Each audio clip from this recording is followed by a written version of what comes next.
Hi friends, இந்த வீடியோவில் test 2ல் எனக்கு எவ்வளோ மார்க் வந்துச்சு, என்னென்ன போர்ஷன் கொடுத்துருந்தாங்க, நான் என்னென்ன தப்பு பண்ணேன் அப்படிங்கிறதான் இந்த வீடியோவில் பார்க்க போகிறோம். வாங்க வீடியோக்குள்ளே போகலாம். டெஸ்ட் 2க்கு கொடுத்துருந்த போர்ஷன் பார்த்தீங்கன்னா சந்திப்பிழை, குரல் நெடில் வேறுபாடு, லகர லகர வேறுபாடு, நகர நகர வேறுபாடு, ரகர டகர வேறுபாடு, திருக்குறளில் விருந்தோம்பல், அரண் வலியுறுத்தல், ஈகை.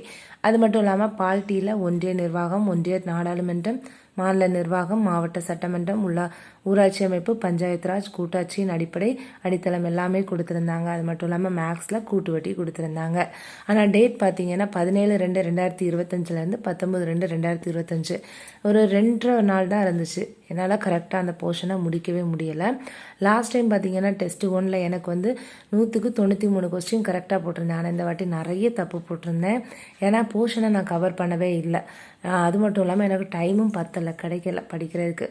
அப்படியே கிடைச்சா கூட நான் என்ன பண்ணிட்டேன், இப்போ ஏதாவது டிஎன்பிஎஸ்சி ரிலேட்டடாக ஏதாவது வீடியோ வருதான்னு யூடியூப்பில் சர்ச் பண்ண போய் அப்படியே உட்காந்துடுறேன் ரீல்ஸ் பார்க்க. அப்படியே ரீல்ஸை ஸ்க்ரோல் பண்ணி பார்த்து டைம் அதில் 1 hour போயிடுது.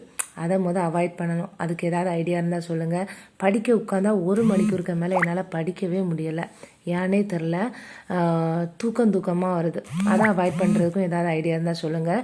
இந்த டெஸ்ட் 2ல் எனக்கு மார்க் பார்த்தீங்கன்னா 78. 100 கொஸ்டினுக்கு 78 கொஸ்டின் கரெக்டாக போட்டிருக்கேன்.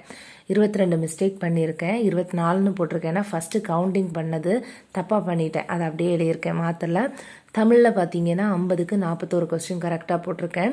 ஜிஎஸ்சில் 40 கொஸ்டினுக்கு 28 கொஸ்டின் தான் என்னால் கரெக்டாக போட முடிச்சு. Very poor. இது பத்தாது. மேக்ஸில் வந்து 10 கொஸ்டினுக்கு 9 கொஸ்டின் கரெக்டாக போட்டிருக்கேன். ஒரு கொஸ்டின் வந்து கேர்லெஸ் மிஸ்டேக், அதாவது கவுண்டிங்கில் தப்பு பண்ணியிருக்கேன். மற்றபடி மேக்ஸ் ஓகே. நிறைய இந்த எக்ஸாம் எனக்கு சாட்டிஸ்ஃபேக்ஷனாகவே இல்லை. ரொம்பவே ஒஸ்ட்டாக தான் பெர்ஃபார்ம் பண்ணியிருக்கேன்.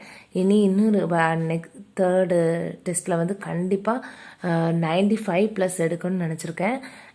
இந்த வீடியோ பிடிச்சிருந்துச்சுன்னா லைக் பண்ணுங்கள், உங்கள் ஃப்ரெண்ட்ஸ்க்கும் ஷேர் பண்ணுங்கள். அப்படியே என்னோட சேனலை சப்ஸ்கிரைப் பண்ணிக்கோங்க. பாய்.